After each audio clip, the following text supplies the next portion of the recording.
Hello student, स्वागत है दान बहादुर वाणी क्लासेस में। आज का टॉपिक है कोरियालिस बल। कोरियालिस बल से तात्पर्य पृथ्वी के घूर्णन के कारण उत्पन्न आभासीय बल को कोरियालिस बल कहते हैं।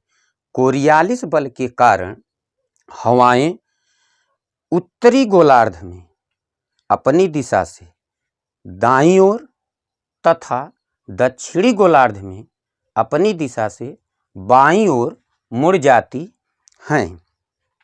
सबसे पहले दो पॉइंट को याद रखिए।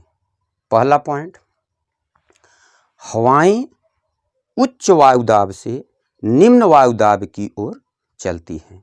दूसरा पॉइंट, जहां उच्च तापमान होगा वहां निम्न वायुदाब होगा और जहां निम्न तापमान होगा वहां उच्च वायुदाब होगा। अर्थात तापमान और वायुदाब में विपरीत संबंध होता है। इसीलिए कहा गया है कि थर्मामीटर ऊंचा हो तो बैरोमीटर नीचा और थर्मामीटर नीचा हो तो बैरोमीटर ऊंचा। आइए अब हम पृथ्वी पे निम्न वायुदाब की पेटियों पर गौर करें। पृथ्वी पर भूमध्य रेखा से 5 डिग्री उत्तर और 5 डिग्री दक्षिण के बीच जो क्षेत्र होता है वह निम्न वायुदाब का होता है, क्योंकि भूमध्य रेखा पर सूर्य की किरण लंबवत सीधी पड़ती है। इसलिए यहाँ तापमान ऊंचा होता है और तापमान ऊंचा होता है इसलिए वायुदाब निम्न होता है।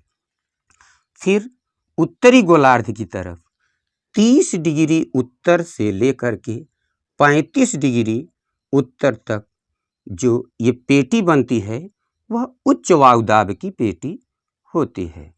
अब उच्च वायुदाब की पेटी से हवाएं निम्न वायुदाब की पेटी की तरफ चलेंगी। अब चूंकि उत्तरी गोलार्ध है तो हवाएं सीधे न आकर के कोरियालिस बल के कारण अपनी दिशा से दाहिनी तरफ मुड़ जाती हैं। फिर इधर हवा जाएगी, चूंकि इधर उच्च वायुदाब है, और फिर 60 डिग्री से लेकर के 65 डिग्री तक ये निम्न वायुदाब की पेटी होती है। तो यहाँ 30 से 35 डिग्री पर जो पेटी है वहाँ से फिर हवा निम्न वायुदाब की पेटी की तरफ जाएगी। तो निम्न वायुदाब की पेटी की तरफ जाते समय ये हवाएं सीधी न जाकर के कोरियालिस बल के कारण अब इधर से इस तरफ दाहिनी तरफ मुड़ जाएंगी, क्योंकि ये हवाएं उत्तरी गोलार्ध में। फिर उच्च वायुदाब की पेटी उत्तरी ध्रुव पर बनेगी। अब यहाँ से जो ध्रुवीय हवाएं चलेंगी ये इधर निम्न वायुदाब की पेटी की तरफ चलेंगी।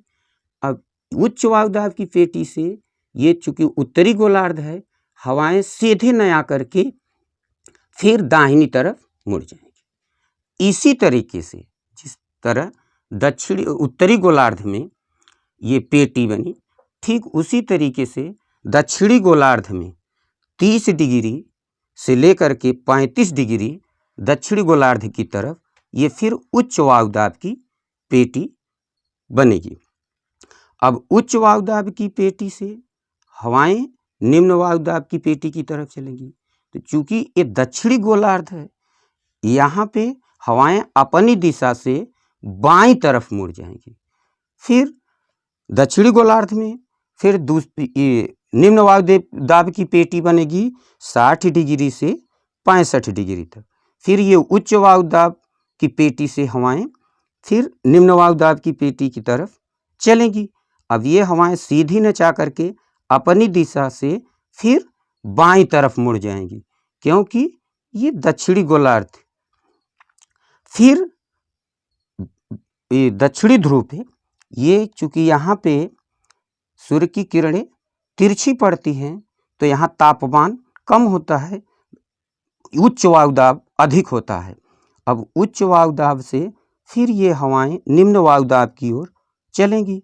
अब चूँकि ये दक्षिणी गोलार्ध है इसलिए ये हवाएं अपनी दिशा से बाएं तरफ मुड़ जाएंगी। दोनों ध्रुवों पर अर्थात दक्षिण ध्रुव और उत्तर ध्रुव दोनों पर वायुदाब उच्च होगा, क्योंकि सूर्य की किरणें दोनों ध्रुवों पे तिरछी पड़ती हैं और भूमध्य रेखा पर सूर्य की किरण लंबवत पड़ती है, इसलिए तापमान अधिक होने के कारण वायुदाब निम्न होगा। एक बार फिर हम कोरियालिस बल को समझ लेते हैं। कोरियालिस बल से तात्पर्य पृथ्वी के घूर्णन से उत्पन्न आभासीय बल को कोरियालिस बल कहते हैं।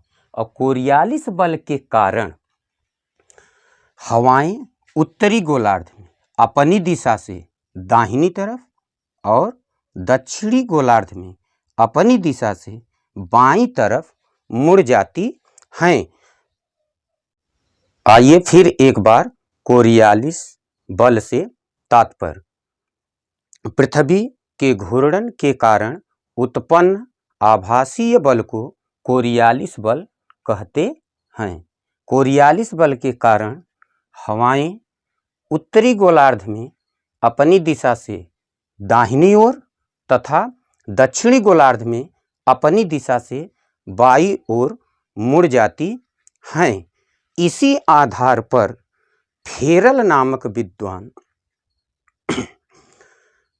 हवा के चलन की दिशा संबंधी अपने मत का प्रतिपादन किया था, इसीलिए कोरियालिस बल को फेरल का नियम भी कहते हैं।